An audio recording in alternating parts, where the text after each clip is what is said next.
con ăn trái này con thấy ngon không? Ngon hả? Con có ăn qua chưa? Có ăn trái này qua chưa? Chưa từng ăn qua hả?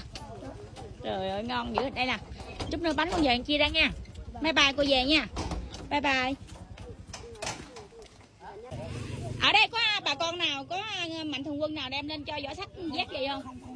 Không có hả? Cái đồ này trong đây có đồ mới không á? Đồ mới này Cưng thấy không? Ở trong này là đồ mới, đồ công ty. Giỏ sách và dép đồ cũng vậy, đồ công ty.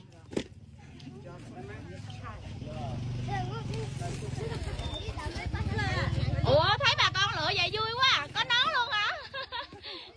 Cái đó là hàng mới nha bà con.